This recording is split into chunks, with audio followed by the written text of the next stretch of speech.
What's up, guys? Welcome to my YouTube channel. I appreciate you guys all for being here, and if you could do me a huge solid and like and subscribe this page, I just want to make sure that people are actually paying attention to what I have going on. And not only that, the midterm market is super important. So for those of you that are interested in this market, please leave some comments down below. Let me know that you're interested in or what problems you're having or what situations you're having, but like and subscribe, please. So today's conversation, I'm actually going to be talking to you guys and walking you through a property that I'm actually sitting in right now that I don't even own. And I think one of the things with short-term rentals and midterm rentals is you can actually get in this space without owning a property. This property here, I actually picked it up for right around $2,000 a month.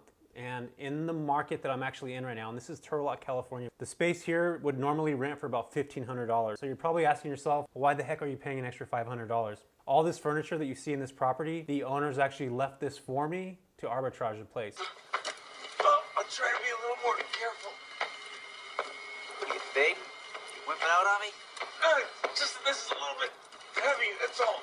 To put a place together like this, it's typically about $20K to put together a 3-bedroom, 2-bath. And that's all the furniture, everything you need for a place, the essentials, which are like the cups, the laundry detergent, linens, which are super expensive, by the way, all the consumables that you're gonna need. It adds up fairly quickly. So with this property, I was actually able to get all those things already here. The owners left them all. They were moving from one property to another property, and they just wanted a clean slate, and leaving everything was part of that. That's where I walked in, and I was able to let them know exactly what I was gonna do. And I'm gonna break this down for you because it's super important. One of the most important things about actually picking up a midterm rental specifically for the travel medical professionals is that I'm actually being transparent with the owners, the landlords of this property, on what I'm doing. Right now, we're running into a lot of people that are training individuals on how to get into this space, but they're actually not being honest about how to do it. They're actually saying, these are students, by the way, that are learning from mentors. They're telling them to go out and tell landlords that you're gonna get an actual contract for travel medical professionals. But these people aren't actually really doing that. They're actually renting the space specifically for short-term rentals, and they know that from the very beginning. If you aren't aware, I actually have a masterclass on how I teach people how to create a sustainable business based off of travel medical professionals with contracts. We're actually doing what we say we're gonna do.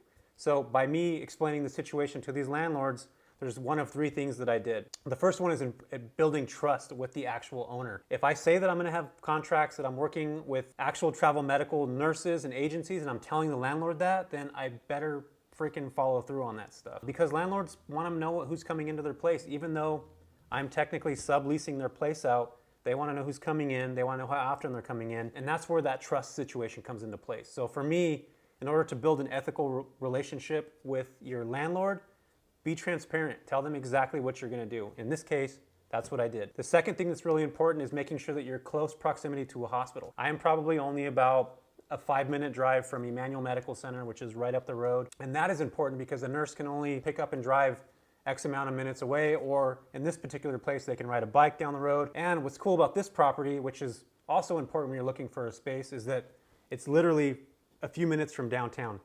So a nurse can come stay here. They can literally walk downtown, hang out, have a few drinks, chill out on their days off. So that's something that I'd want to do if I was a travel nurse, which I think is important when you're looking at certain locations and markets and things like that. So keep that in mind as you continue to move forward. And number 3, creating a sustainable relationship with the actual hospital and the nurses that are coming into your market. You can actually ask them what agencies they work with, how often they're gonna be in the market, how often they're having other medical professionals come in the market. So that's important to me, but also connecting with the hospital, the HR department, and finding out exactly what agencies they're working with directly, and then connecting with those specific agencies. That relationship part is highly important because it's gonna build trust between you and the nurse, and eventually that nurse can tell other nurses that they worked directly with you. And not only that, they're able to tell their recruiter, which is the person that's actually dealing with the assignments of these nurses.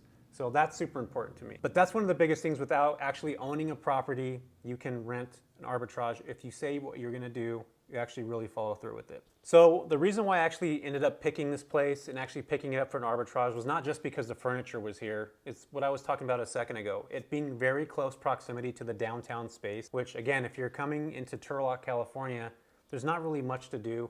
But if you are here, you can literally just walk up the road to some of the best restaurants, some of the best bars.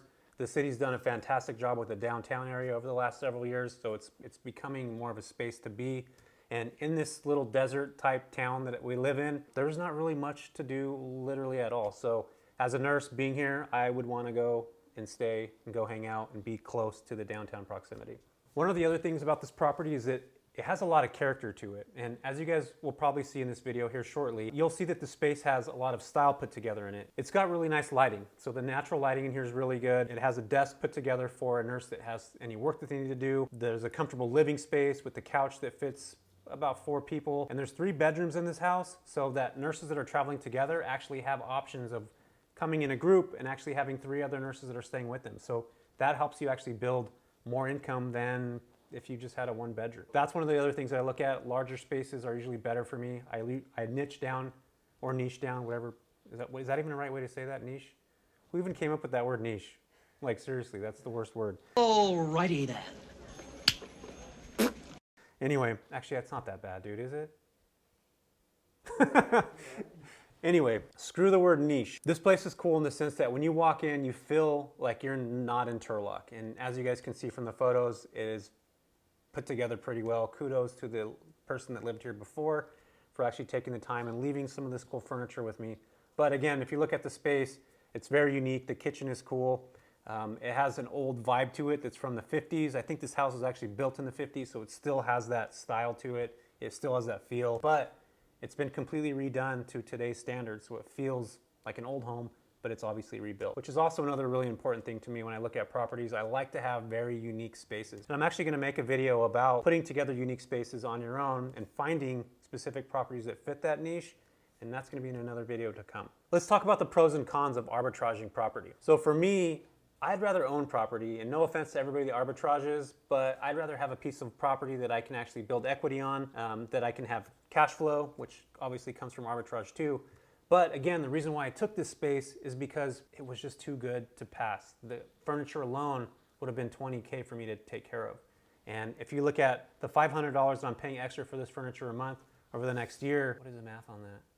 5 times 10 would be 5,000. That's, what is that, 6 grand? Am I right? Oh my God, I'm good. Yes!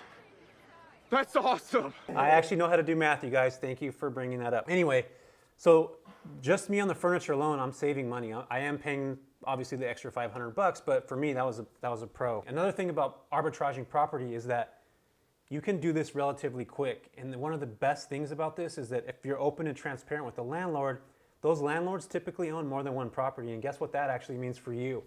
You can actually continue to build a solid relationship with these landlords. And as you guys have heard me talk about before, relationships are 100% the new currency. I'd rather have a relationship that's gonna withstand the test of time, and then I can actually get another property from that specific landlord again later on. And that's what happens to a lot of people that are arbitraging, and they're doing it the right way, ethically, they're being transparent, is that landlord that I'm working with now can then come to me 6 months later and say, hey Jess, guess what? I actually have another property for you. And here it is, boom.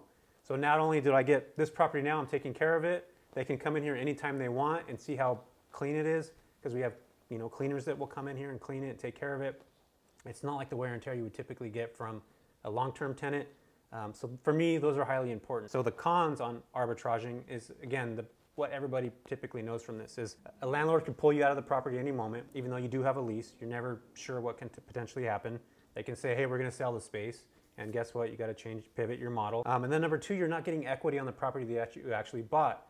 And a lot of people that are starting off, they don't have that kind of money to necessarily drop 30 or 40 grand on a property, which is totally cool. And the great thing, well, I guess it's not necessarily a con, but at least it gives you cash flow. And at the end of the day, that's what we're looking for. We're able to build cash flow to eventually purchase property if that's the goal. Okay, so I'm gonna leave you guys with this. Arbitrage is important. I think diversifying your portfolio, whether you own property or not, is important, and especially as you start growing with travel medical professionals and you build actual contracts with the agencies, you can scale quickly by arbitraging. And that's what happened to me here, is that I didn't have enough property to put the nurses that were traveling in these markets here. So I thankfully landed on this space. So if you're not arbitraging, or if that's not your jam, totally understandable, but you might want to think about it at some point to eventually diversify and to add more cash flow to your business or whatever it is that you have going on. So that being said, I appreciate you guys all for watching this, and if you could please like and subscribe. I'm going to put down some notes here on the bottom that will actually take you to my masterclass, so check that out. And also, if you can, follow me on Instagram. that will be down below. I appreciate you guys. If you have any questions about anything that I've talked about here, leave comments down below. We'll see you soon.